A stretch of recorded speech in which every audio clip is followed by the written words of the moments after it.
NC State basketball earned some ice cream in Louisville over the weekend. The Cards had some tricks up their sleeves, but ultimately NC State had control of the deck. You are Locked On Wolfpack, your daily podcast on the NC State Wolfpack, part of the Locked On Podcast Network, your team every day.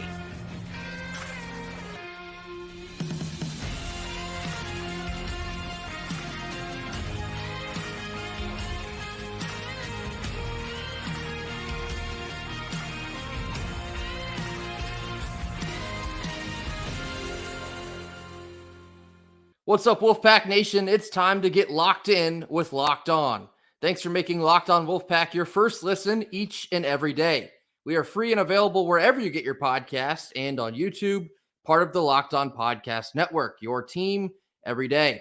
Today's episode is brought to you by Jase Medical. Empower yourself when you purchase a Jase case, providing you with a personal supply of 5 antibiotics that treat over 50 infections. Get yours today at jasemedical.com. That's Jase medical.com. Happy Monday to all. As always, I'm Grayson Boone, joined by former Wolfpack defensive tackle Kenton Gibbs, recapping an 89-83 victory on the road for the NC State men's basketball team. Took out Louisville in the Yum Center on Saturday. A little bit of a roller coaster of a game as they played good and then bad and then good and then bad again, but ultimately time was on our side at the very end there. Now, something that was good to see is the reversal from the offense as opposed to the UNC game we witnessed last week. They shot 54%, 50% from deep. Many of these were coming from DJ Horn, registered 6 threes and 27 points for a season high. What were some of your initial reactions coming off of this win on Saturday? You know, this game at the Yum Center was ironically a lot like eating KFC, right? You went through the good, the bad, the up, the down, like, oh, the skin is great. Oh, my God, I'm eating pigeon ankle. Oh, great. Like, that's, you went through a little bit of that with this game, right? You start off with the skin, a 12-0 run to begin the game. Oh, this is so great. And then you're like, why is this meat so greasy? This is terrible. All of a sudden, we kind of came lackluster out of the halftime, and then we pick it up again, and you're like, the wedges are great. LOL, JK, we're going to discontinue the wedges. We're going to discontinue them. The end of the game was a very bad breakdown. But all in all, this game was much better than actually eating KFC because it ended in the way that you wanted to. Like, this ended positively. NC State got a win. Were there things to complain about? Absolutely. Are there many things that you can look back at and say, what the hell was going on? Michael O'Connell, brother, I love you. You did a great job to start this thing off. But when the team had that collapse toward the end, it was like, Mikey, what's going on? And don't get me wrong, this is not an indictment of just him. It was a full team thing. But again, his performance in and of itself was very indicative of what you look at with this team, because when he started this game off, that was our floor general right there. I said, am I watching Little John Stockton out there? This guy is wheeling and dealing. He's finding open folks. He's hitting shots when they're doubling DJ and he's open.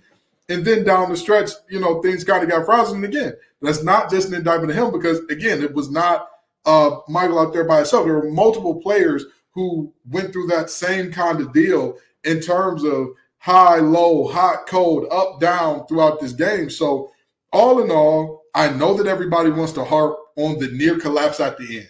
And Grayson and I, y'all know us. We're not going to tell you, hey, everything's fine. Everything's good. There is no war in Ba Sing Se. We're not those people. We'll tell you straight up and down what's going on. And the reality is the finish was a win. Obviously, beating Louisville is nothing to hang your hat at and say, we did it. We saved the city.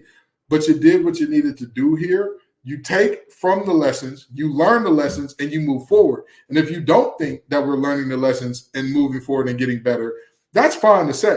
I'm not mad at you for that. I'm never going to say, hey, you don't have the right to be upset at the product that's being put out on the court.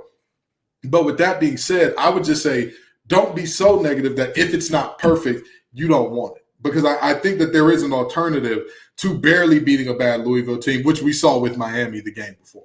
I believe what I tweeted after the conclusion of the game on Saturday was the end was infuriating because it was, but they went on the road and they got it done. The goal was to go out to Louisville and win the basketball game. They accomplished the goal. It didn't always look pretty because at many moments it didn't, but you got the win. And again, those are hard to come by in the ACC, regardless of how the other teams are faring this year, which is also kind of hot and cold.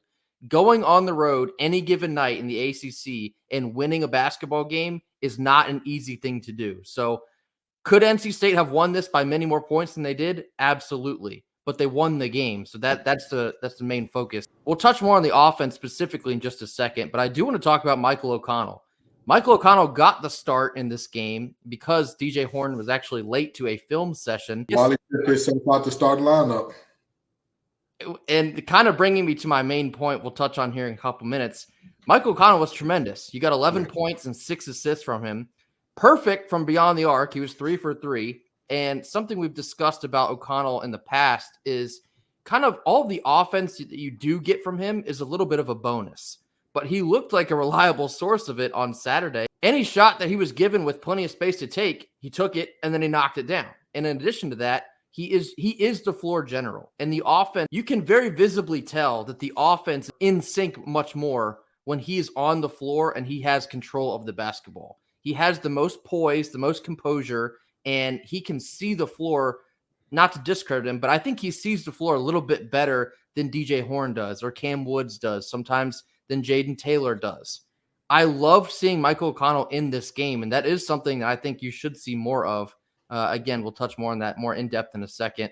Another guy I want to talk about, Mo Diarra, 11 boards in this. He's kind of flying under the radar because he had some weeks where he didn't play as much. He was nursing a sore ankle, starting to get a bit more minutes now. So hopefully I'll give him my ankle. He got both of them. Right. He got a left one and a right one. Come on, Mo. We need you, brother. In games like these, something you don't notice is, yes, he did pull down 11 boards, and those are crucial in a game like on the road at Louisville, an upcoming game Tuesday night against Wake Forest. If you have a big body that can pull down double-digit boards and affect all the shots like he does in the paint, again, not a stat that gets registered in the stat book, but the way he can control the paint and alter so many shots goes a little bit unnoticed. So a lot of credit to Mo Diarra there. DJ Burns, another one. He had 13, a couple big buckets late. Another guy, the offense just functions at a higher level when the ball is going through DJ at least once per possession. If you have O'Connell and DJ on the floor, it feels like your side of the court is even bigger because the way that they see it, they make the necessary adjustments or the passes. The offense is just, they're operating at a higher level there. The only request I would have of DJ Burns is work harder to establish your position. Stop posting up at the three-point line. That is insane. He makes it work. I'm not going to lie to you. He does make it work from time to time. But, brother, if you work harder in the beginning to get your positioning, you'll end up much closer to the basket where you're much more of a threat. DJ posting up around the three-point line, your margin of error is much different against Louisville than it will be Tuesday night against Wake Forest. And despite maybe all the calls that DJ Burns doesn't get, you just need him in position to have a better chance at drawing those calls. He's not going to draw them out by the three-point line, even though he's shown that he can back somebody down all the way to the hoop. You need DJ to be inside, like you mentioned, Kenton, establish position, and then go up or pass out from there. But all in all, again, don't want to harp too much on some of the bad that we saw. The ending was brutal. I think we had our season high in turnovers, if I'm not mistaken. I think it was like 15 times. Many of those were in the last 4 minutes. And you kept the Louisville team in it when you had no reason to do so. Come out the gate, you put a 12-0 spot on them, and you're like, okay, maybe we're going to cruise today. Louisville, at some point, they're going to hit shots. They started to hit shots. Actually, they hit probably more shots than maybe you would have expected from what is a bad Louisville team. I thought they played not horrible on Saturday, but you keep them in it when you make these crucial mistakes coming into half, coming out of half, and then, of course, at the very end of the second half. And so we won the game, but certainly made things a lot more difficult on ourselves than we needed to. On to the next one. We got Wake Forest coming up on Tuesday night. Much of our Tuesday episode will be focused on that matchup in particular.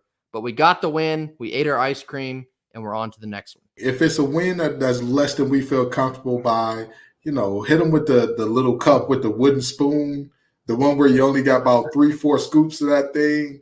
And if you get a strawberry, you got to stir it for like 10 minutes before the strawberry syrup actually gets mixed in. One of those. Stop. This licorice ice cream, this pralines and cream nonsense. Stop. Although pralines and cream ain't bad. I'm not going to lie to you. You know what I mean? Y'all can make that a punishment if you want to, but I go. That's neither here nor there. The reality is a win is a win is a win, and we'll take the roll. Up next, we'll be taking a closer look on how the offense did out in Louisville after a quick word from our sponsors. Our first sponsor of the day is FanDuel. The NFL wildcard weekend has now come and gone, and NFL divisional round is up next. But first, we got a great week of a college basketball slate, so there's still time to get in on the action over at FanDuel, America's #1 sportsbook. Right now, new customers can get $150 in bonus bets guaranteed when you place just a $5 bet. That's right, $150 in bonus bets, win or lose. The app is super easy to use, and there's so many different ways to bet, including live same-game parlays, finding bets within the new Explore tab, and making a parlay in the Parlay Hub, which is the best way to find popular parlays. Visit FanDuel.com/lockedon and make your first bet a layup. FanDuel, the official partner of the NFL. Middle portion of our Monday show, wanted to dive a little bit more in depth in some of the offensive numbers from Saturday out in Louisville. As I already mentioned, we shot 54% overall, 50% from three. We were 10 of 20. DJ Horn had 6 of those. Talk about efficient.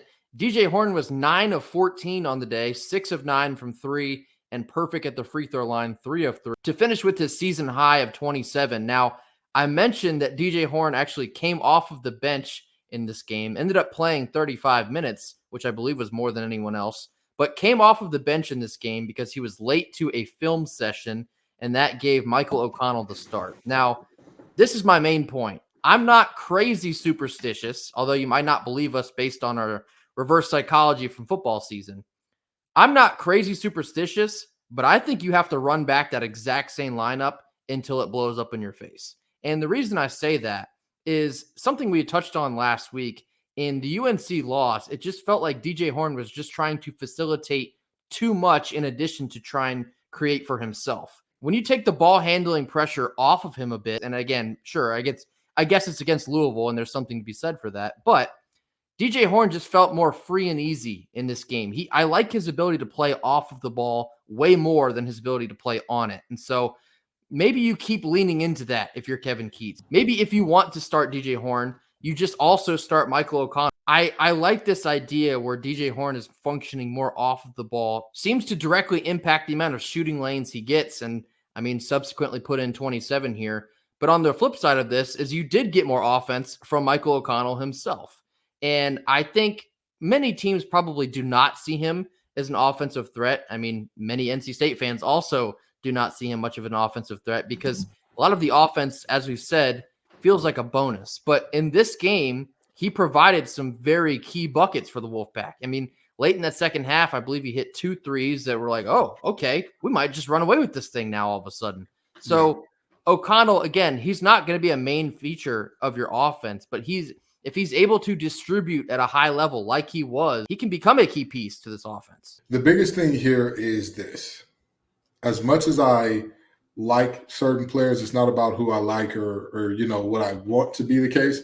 Sometimes we got to tinker and we got to, improve things and whatnot. And if the case needs to be that some guys need to grab the pint for longer, or if DJ Horn needs to be permanently our sixth man, or hey, come off the bench, be our Lou Williams, hey, come in, get buckets. That's your thing. That's what we need you to do. That's what we want you to do type deal.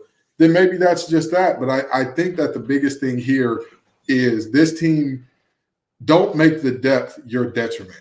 Use it to your benefit. Right. Use it in ways where you work this thing out to where you're not using it as a tool to scare guys and say like, hey, Casey, you keep breaking from three, we're going to sit you down or whatever. But use it as a way to say, okay, you know what?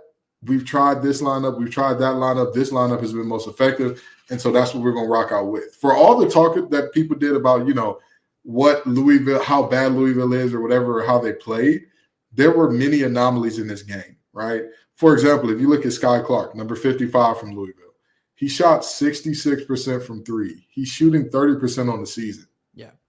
And some people would say, well, that's because NC State played bad defense. Look at the 2 threes that he made.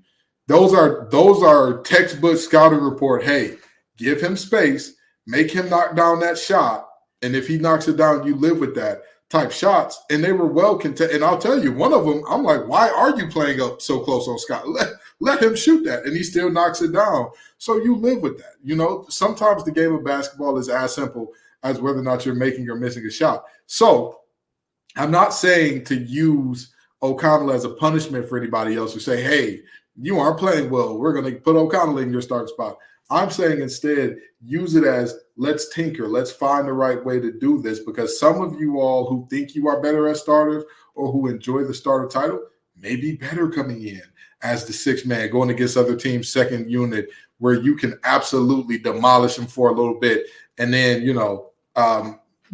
play that role effectively, as opposed to like we talked about, being the main ball handler with the one. And you mentioned Casey Morsell. I think my next point here, kind of in the same breath as DJ Horn, Casey just needs to be your catch and shoot guy. And we talked about that last week.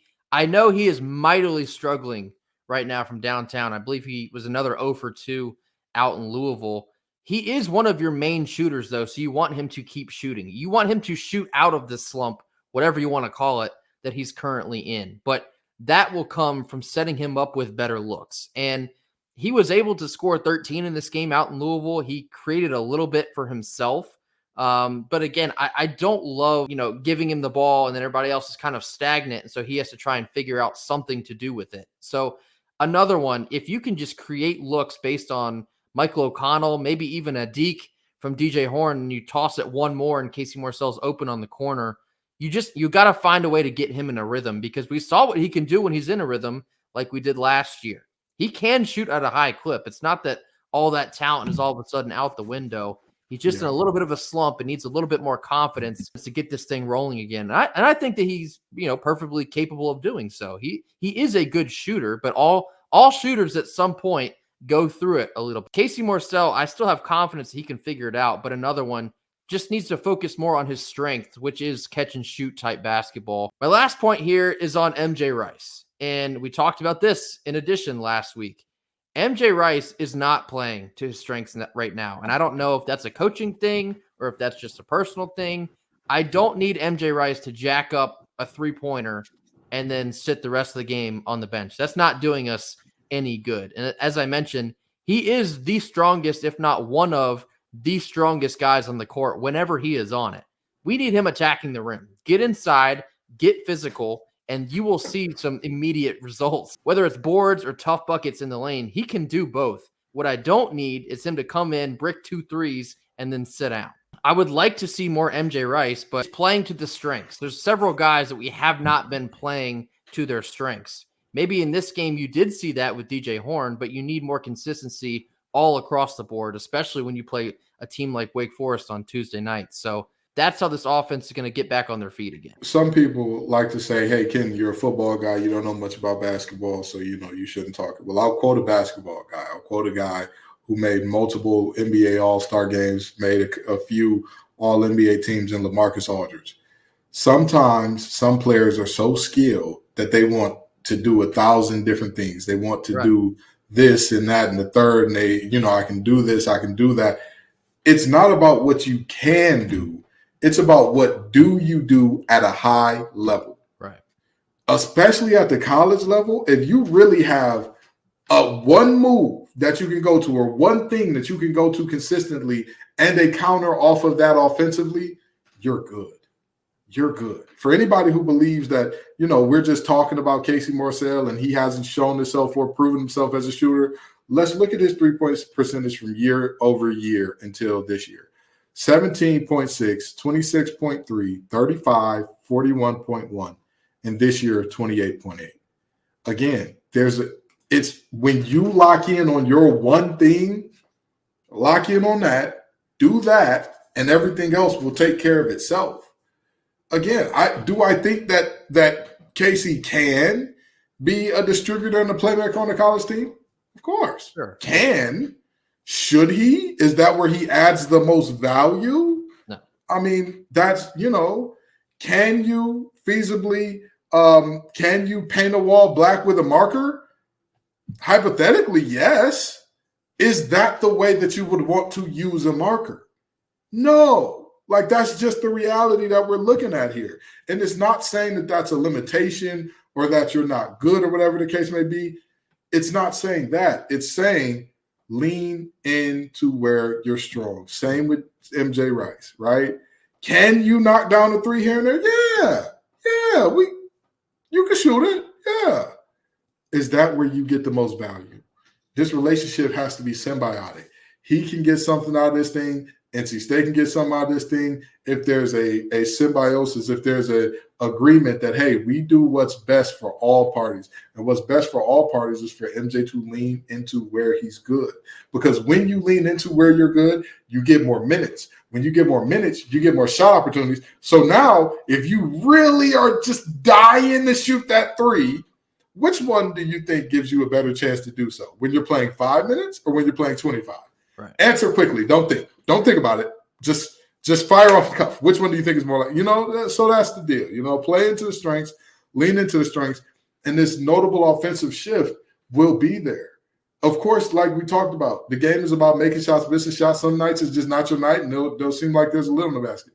But it helps you prevent yourself from having back-to-back nights where it's not your night if everybody is just playing into their strength. We might not be primarily basketball guys, but we can tell you if something is working, and we can tell you if something is not working. Up next, we're going to talk about the future for NC State baseball. Star-studded freshmen coming through Raleigh in 2024 after a quick word from our sponsor. Our second sponsor of the day is Jase Medical. I know we all come to sports to escape some of the crazy realities of life, but we got to talk for just a minute about preparing for real life. According to the FDA, pharmacies are running out of antibiotics like amoxicillin right in the middle of the worst flu season in over a decade. It's kind of crazy. I can't imagine a more helpless feeling than your loved ones getting sick during a supply chain issue. Such an issue that keeps them from potentially life-saving medication that they needed. But thankfully, we're all going to be okay, and that's because of Jase Medical. The Jase case is a pack of 5 different antibiotics to treat a long list of bacterial illnesses, including UTIs, respiratory infections, sinusitis, skin infections, and many others. This stuff could happen to any of us. Visit jasemedical.com and complete your physician encounter. It will be reviewed by a board-certified physician, and your medications will be dispensed by a licensed pharmacy at a fraction of the regular cost. It's never been more important to be prepared than it is today. Go to jasemedical.com and use offer code LOCKEDON to get $20 off your order. That's LOCKEDON, locked on, to get $20 off your order.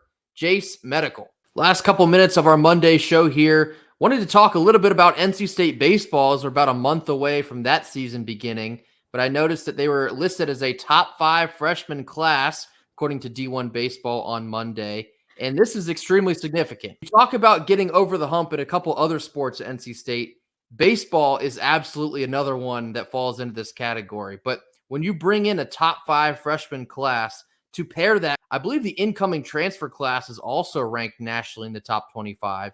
You can formulate maybe a surprising season here in 2024. And some of these freshman guys were guys that you feared that might not ever make it to state because they were to get drafted. And, talk about the young right-handed pitcher in Chance Mako. I'm expecting big things, and he is just a freshman, but you saw what a freshman could do last year when you look at a guy like Dom Fritton and some of these other guys like catcher Alex Sosa, supposed to be another dude behind the plate, Jackson Lucas, Luke Nixon, Ryan Marone, Jacob Dudon. These are all big-time names that you're going to be knowing very shortly here at NC State. I expect them all to be immediate impact type of guys. Let me tell you something. Folks were ready to bury Elliott Avon and say, all right, that's enough. We're going to get him his little 1,000 wins and send him off to pasture.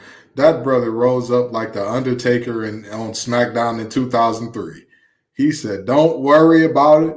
You may be ready for me to be done, but I'm not tired yet. I got plenty left in the gas tank. And he went out and put together one of the best recruiting classes in NC State history for any of our big 3 sports. You know what I mean? For any of them. And even if you were to include women's basketball in there, it's still one of the best recruiting classes ever.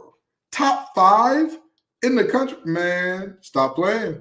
Stop playing. This, I'll tell you what. I'll tell you what, y'all might have thought that Elliott David lost his fastball. He said, oh, don't worry about it. Don't worry about it, baby. You were just looking at the cutter. You just got a little confused. I still put some heat on this thing, so we'll see what this team can do next year. I mean, this is probably flying under the radar a bit. It's not quite baseball season. Again, we're about a month away, but you'll be getting a lot more baseball content from us in the next month or so as we lean into the season. But you could see a very special year for NC State baseball. Maybe we like it flying under the radar a bit, but expecting some big things from some young stars. That'll do it for us here on Monday. As always, thank y'all so much for joining us. Be sure to hit that like button. Drop your comments in the comment box. Tell us what you thought about the win out in Louisville on Saturday. If you were content with the win or you're pissed about almost losing it, let us know in the comments. Let us know what you think about the NC State basketball offense, maybe some shifting of some things. Give us your thoughts there. And the NC State baseball top 5 freshman class, maybe someone that you're looking out for as the baseball season approaches. Be sure to hit that subscribe button if you have not already. We will see you all tomorrow. Until then, go Pack. Go Pack.